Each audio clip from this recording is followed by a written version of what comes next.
they have graduated. It's not that they can practice as a pharmacist, but they know they have been offered already a job. So that's one of the positive side.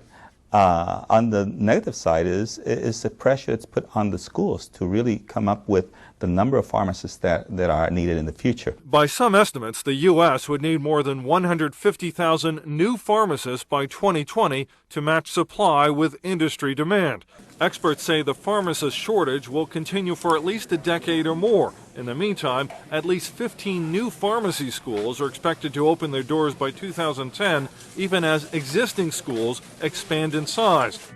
NIA has been hearing dozens of reports from its members with family members who have graduated pharmacy schools 6 months to a year ago and have sent in their resumes to hundreds of different pharmacies in the New York metropolitan area and have yet to even receive one job offer. Even experienced pharmacists are having major difficulties finding pharmacist jobs. The husband of one NIA member retired 5 years ago as a pharmacist in New Jersey, but has now decided to re-enter the workforce so that their family can accumulate enough gold and silver to survive hyperinflation. Unfortunately, he was forced to leave his family and move to a rural part of Alabama in order to receive a pharmacist job paying only $18 per hour. Law schools have also been deceiving the public with false and misleading statistics. During the past decade, an unprecedented number of Americans went to school to become lawyers because they thought if they became a lawyer, they would immediately become rich. Some law schools are advertising that 90% of graduates are employed within 1 year of graduating. The unfortunate reality is, law schools are deceiving their students with these statistics because most of their graduates who are employed within a year of graduating are not employed at law firms. They can be employed at Walmart or McDonald's, but the law schools will still consider them to be part of their 90% employed within a year. A lot of schools right now will tout a job placement rate after graduation, or what percentage of their graduates are employed X amount of months after graduating with a degree. And what you're seeing sometimes is manipulation and outright just fraud in how they calculate this. One major law school was recently admitted to hiring a bunch of unemployed illegal graduates to work in their admissions group at the same time their placement rate survey was being conducted. So yes, were they employed at the time? Yes, but it wasn't an illegal profession. Law schools are handing out 43,000 law degrees each year, yet 15,000 attorney and legal staff jobs have disappeared since 2008. Many people wonder why 60% of the U.S. Senate and 37% of the U.S. House of Representatives are lawyers. Well, the reason is they go to Washington in order to pass as many new, harmful, and destructive laws and regulations as possible in order to provide enough work for all of their lawyer friends.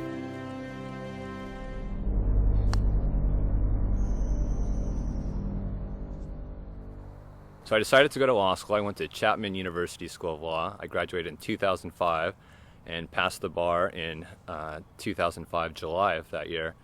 And overall, I did not have a good experience in law school. In fact, the first week going into law school, it was not at all what I expected. I thought that the law was to promote freedom and liberty and justice. And in fact, what I realized shortly after entering law school is what the law has become is an excuse for bureaucrats to regulate just about every aspect of our behavior. All of the needless legislation that is passed each year in order to provide work for lawyers has the devastating unintended consequence of destroying what little is left of the free market. Small businesses are the backbone of the U.S. economy, but it is now nearly impossible for a small businessman with limited financial resources to build a large, successful corporation in any sector because their legal costs would eat up all of their capital needed for research and development. Lawyers do very little to add real value to society. In fact, most legal and financial related service jobs on Wall Street are made possible solely due to inflation. It is because of the Federal Reserve's 0% interest rates and trillions of dollars in bailouts that all of these jobs exist. But these jobs only exist because money is being stolen from middle-class goods-producing workers and being redistributed to non-producing workers on Wall Street. A lot of people that I graduated with found law to be very similar to how I found it, and that is, it wasn't really about helping people or benefiting the community. It was really just a system whereby bureaucratic lawyers make money trying to interpret complex statutes that really serve no purpose. There is a law for just about everything. You want to marry somebody who you love, you have to get a license to do that. You want to develop the real property that you purchased, you have to go to the city and get permits and licenses to do that. You need permits and licenses to do just about everything that should be legal because you're not hurting anybody else. To start your own business, you need a business license, you need your taxpayer ID number, you need all kinds of things just to get up and running. And so all these restrictions and laws and statutes, a lot of them which are not even passed by Congress, they're simply passed by administrative bureaucracies, they hamper the economy, they hamper economic growth, and they actually act in a tyrannical sense against people starting their own businesses and providing for themselves. 75 years ago, agriculture made up 28% of the U.S. GDP. Today, the service sector makes up 76.9% of GDP, and agriculture makes up only 1.2%.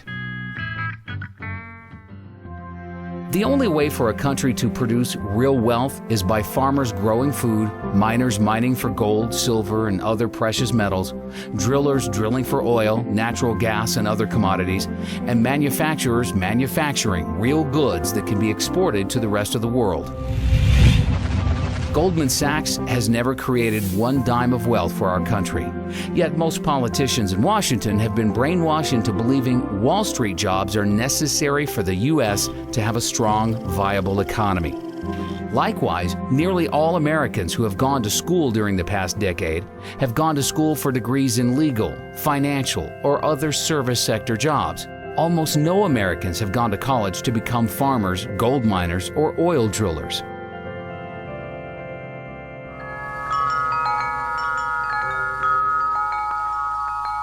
You can go to college and learn from somebody that doesn't have a farm, and they'll give you an ag business degree. You know, most of the people teaching college don't have a farm, don't know how to manage it, and don't want a farm. I say if you want to learn how to do something, try to study under the person that can do it the best that he can do. There are jobs everywhere. You have to create a job. You don't get a job, you make one. Americans have taken food for granted for far too long because Americans have been able to buy food at artificially low prices, with the average American family spending only 10% of their income on food. However, on October 30th, 2009, NIA published an article predicting inflation would appear next in food and agriculture.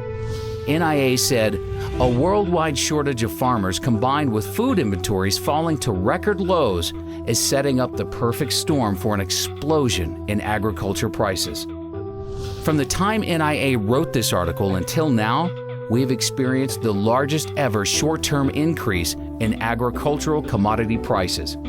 Corn has risen by 75%, wheat by 65%, soybeans have risen 51%, sugar 45%, orange juice has risen by 58%, coffee has risen 71%, and cotton has risen 124%. Because very few Americans went to school to become a farmer, and everybody needs to eat, agricultural commodity prices will continue to skyrocket, and farmers are going to get wealthy in the years ahead, while lawyers and bankers will see a dramatic decline in their standard of living.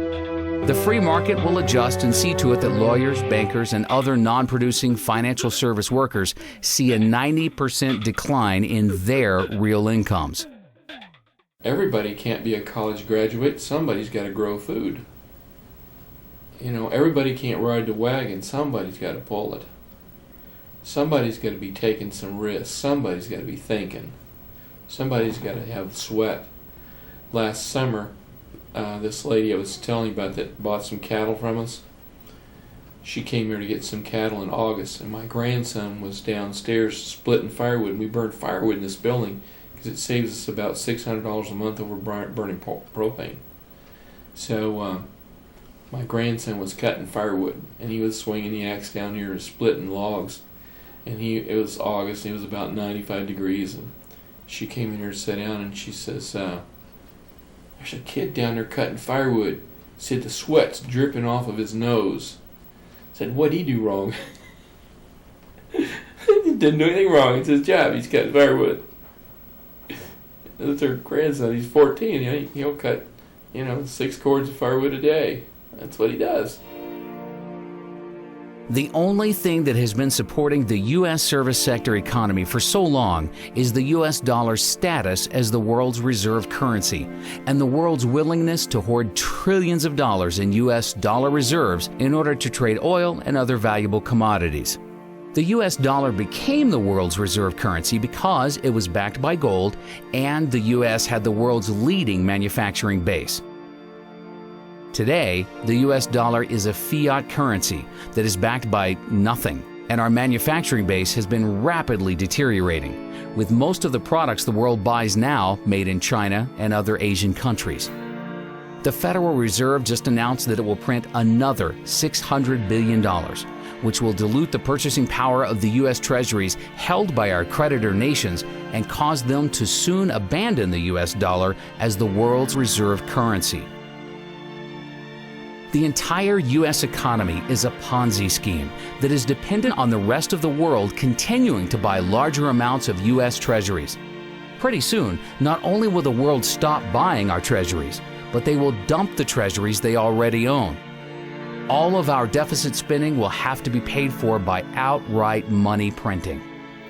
Although the government and media would like you to believe the U.S. economy is going through a recovery, the truth is, the U.S. economy is on life support. It is impossible to have an artificial boom created by artificially low interest rates from the Federal Reserve without a major depression afterwards. The U.S. real estate bubble was the largest artificial boom in history. The